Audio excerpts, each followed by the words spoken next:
Sometimes you just need to step out of your routine. Step away from what you usually do, from what people expect. I spent most of my time making pots for bonsai, but this time I wanted something else, something I had in mind for a while. A pot that wouldn't care about function. Just an idea I couldn't get out of my head. A kind of medieval retro-futurism. Not steampunk exactly, no gears, no brass pipes. More like a crown from an imaginary past. Let me show you how I made it. I always have too many ideas and not enough time to make them. But once in a while you have to grab one. Follow it, see where it leads. Maybe I'll reuse some what I've learned here for a bonsai pot someday, but that wasn't the point. I didn't make a sketch, just a vague idea in my head. Or rather, too many ideas and one pot to bring them into shape. I wanted this piece to look like it was built from separate plates, like an armor. Something that evokes different materials, wood, leather, forged metal.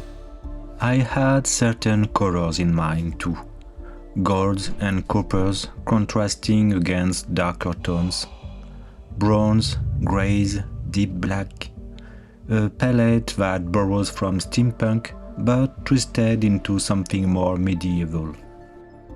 I had no idea what the final pot would look like.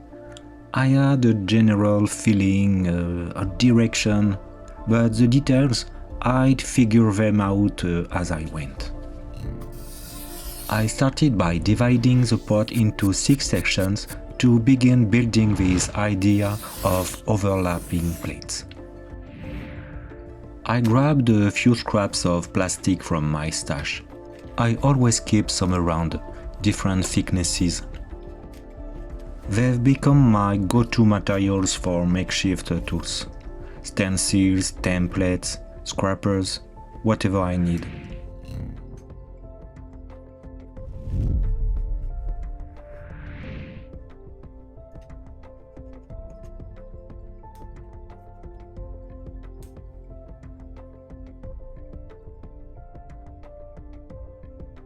With this small stencil, I traced the outline of each plate using a soft rubber tipped tool, just enough to mark the surface.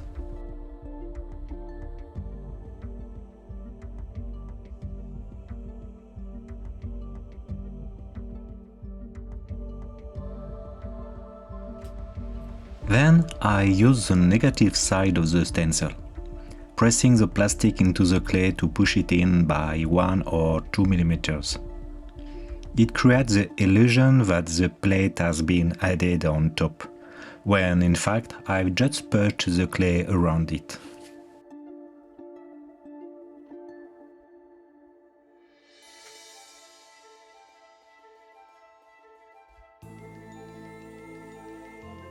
At first the technique worked just like I imagined, and I was happy. But as I turned the pot in my hands, I noticed something was off. I hadn't divided the 6 sections precisely enough. Some of the plates were slightly misaligned. Nobody would notice. You'd have to measure. But I know. And I try not to tell myself it's fine, it'll do, because that voice always ends up to disappointing me.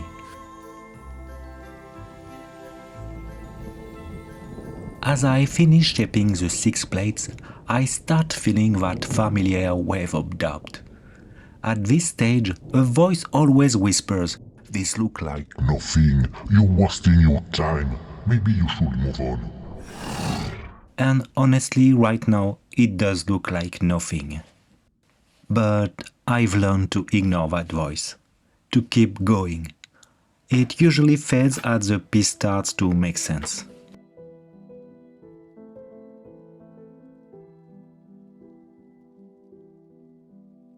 I wanted a thin, defined groove near the edge of each plate, something that could later hold the golden border. My first idea was to use another stencil and a needle tool. But after what happened earlier, I changed my mind. The plastic was too rigid and the rounded shape of the pot made everything unstable. I thought about doing it freehand, but I didn't trust myself to be precise enough. So I built a little tracing tool using a piece of aluminum wire. A kind of mini compass with one arm resting gently on the edge and the other carving a line of few millimeters away. And it works surprisingly well. That's what I love in this kind of project, finding solutions to match what I have in mind. Whether it's about shaping the clay, building a tool, or inventing a new process. That's the part that feels the most satisfying to me. The wire was a bit too thin and would bend easily, but I knew how to improve it next time.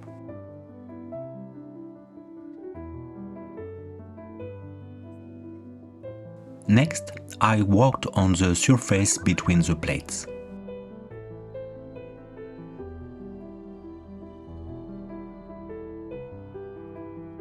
I wanted it to look like hammered metal, the kind you see on old handmade copper objects. It's a texture I've used before, and it's long to make. No, it's very long to make. But it fits this pot perfectly, so I accepted the time it would take. What stresses me though, is that the clay is drying as I work. The walls aren't thick and I can feel the firmness increasing under my fingers.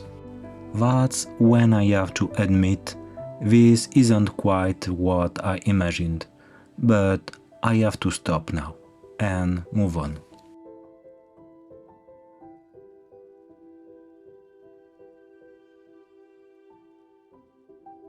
Now I cut the top of the pot between the outer plates. Creating different levels helps reinforce the illusion that the plates were added later. It breaks the symmetry of the original round pot. In my work, I often use tricks like this to hide the basic construction underneath. I don't want people to look at my pots and immediately think about how they were made. I want them to feel something first. Curiosity, discomfort, admiration, whatever. The technical part can come later. That's also why I sometimes avoid explaining how I make certain pieces. Not because I want to keep secrets, but because I want to protect the magic. I soften the edges, erase the arch cuts made with the scalpel.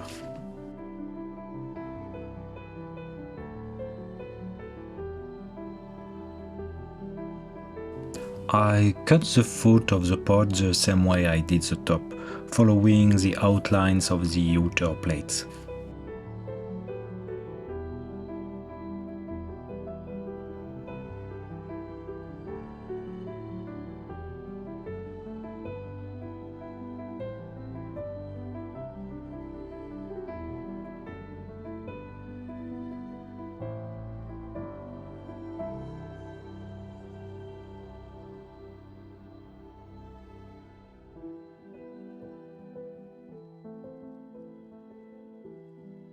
And with that, the shape is done. Now I let it dry for a few days before moving on to the first stage of color.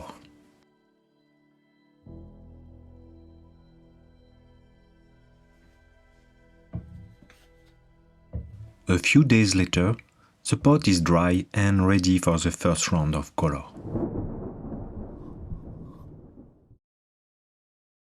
Unlike some of my larger pieces, the ones I wrap in plastic for weeks, this one dried fast, just left out in the open. I'm using colored slips, aiming for a dark, muted palette that will later contrast with golden accents. I mixed a little black into chocolate brown to create a rich, dark tone for the shield-shaped plates. And between them, I imagined a cooler bluish-gray metal texture. At least that's what I imagined. The truth is, I rarely use colored slips. And I've been telling myself for years that I should really make some test styles. And of course, I never did. With slips, you don't get huge surprises like with glazes. A blue stays a blue, a red stays a red, but it's still not paint.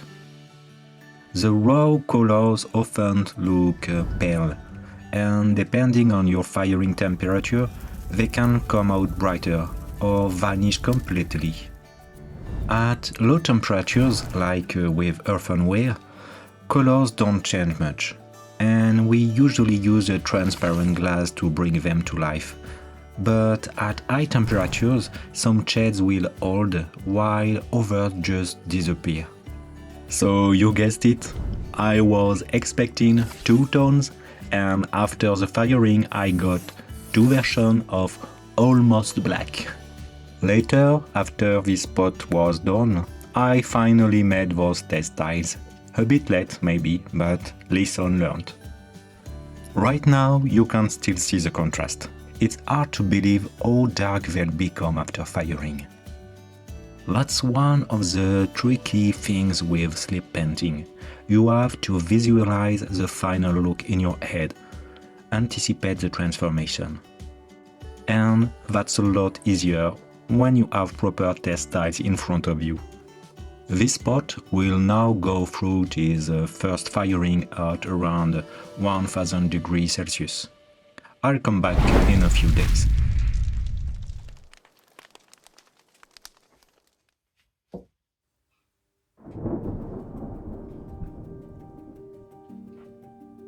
At 1000 degrees Celsius, the colors haven't changed much, but now the slip is set. It's hardened like the clay, and it can't no longer be smudged or wiped away. The clay is still porous at this stage, so before adding anything else, I dipped the pot in water to stop it from absorbing the oxide too quickly.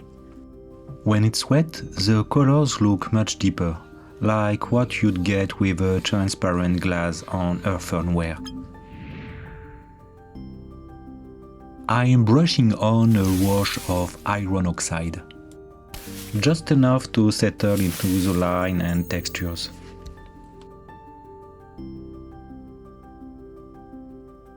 Then I wipe it back with a sponge, leaving the dark tones only where I want them.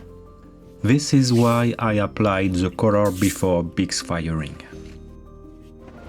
The oxide will turn black in the next firing, highlighting every groove and detail. Of course, you already know the ending. That beautiful black patina over the emerald grey metal. It'll just be black on black. Not exactly what I had in mind. That's all for this stage. The pot now goes into its second firing at Con 8, or around 1240 degrees Celsius. At that temperature, the clay vitrifies. It becomes much stronger, almost waterproof, and it stops absorbing liquids entirely. Next step in a few days, at least for me.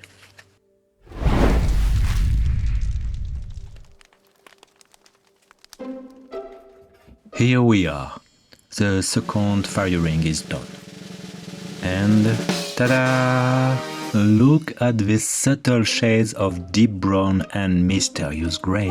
I call them Midnight Bark and Carbon Whisper. No, You won't see the pure joy radiating from my face right now.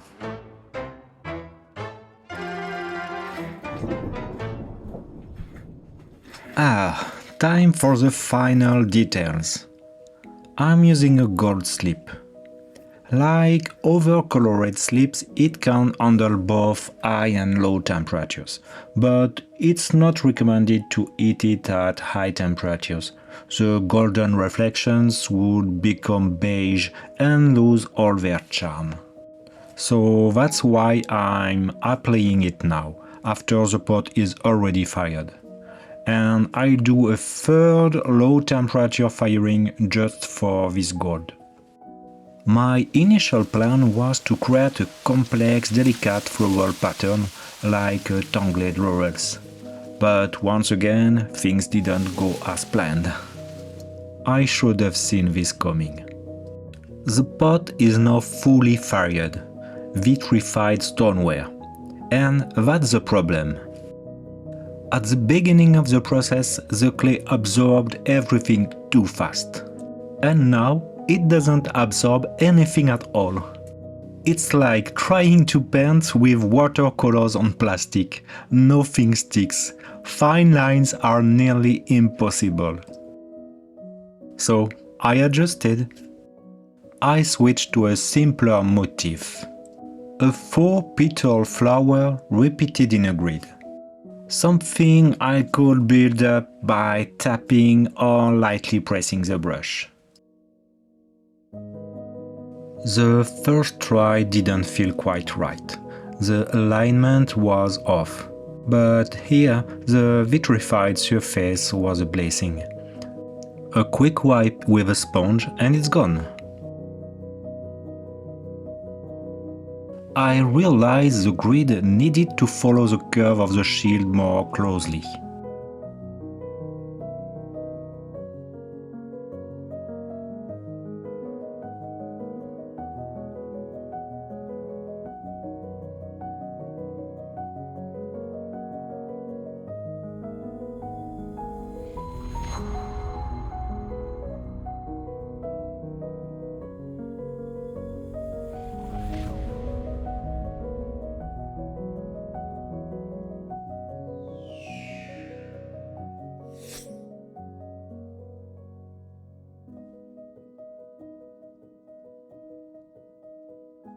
And yes, much better this way. I started by painting this motif on another shield, just 3 out of the 6. I was worried that repeating it on all of them might look too repetitive, too predictable, so I left the other 3 blank, for now. I'd figure out the rest later, as always improvising as I go.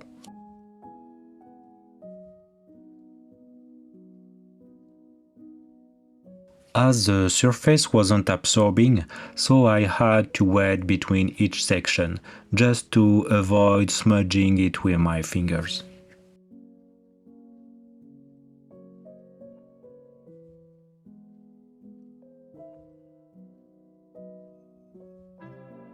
While painting, I had time to think about the other shields. The theme had already drifted from medieval to almost royal. And with these shield shapes in front of me, I naturally thought of heraldic symbols, crests, flags, banners from another time. I sketched the base of each one very lightly in pencil. The first was an eagle.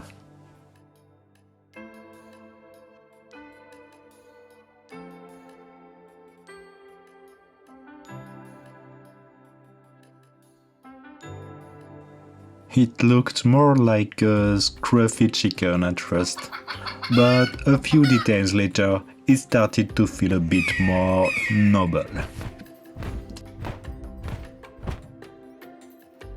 The second crest was a lion, the third a kind of cosmic hydra. I didn't prepare these in advance. I just drew from memory. When I was a kid, I had a book about medieval heraldry. I used to spend hours copying and inventing crests. It's funny, 30 years later, those drawings came back naturally. I should really try to find that book again.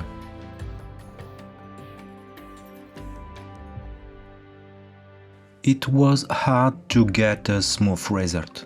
I had to apply 3 layers of slip, but each new layer would reactivate the one underneath. There's no real way to avoid brush marks at that point. You just do your best and move on. This pot won't ever hold a tree. I know that. It's a piece for collectors. But I'll keep making these useless pots. Some people will love it, others won't. And that's fine, because that's not the point. Projects like this allow me to break out of my usual routine, to explore, to learn, and most importantly, to stay in love with what I do. I make these things for me, and that matters. Stepping outside my comfort zone teaches me a lot. I make plenty of mistakes, but mistakes are how I learn, and there's no progress without failure. Now for the final touch, a gold outline around each shield. I'm running out of space to hold the pot. I'm constantly turning it around, trying not to touch the fresh paint. Just a few last strokes, and it'll be ready for the third and final firing.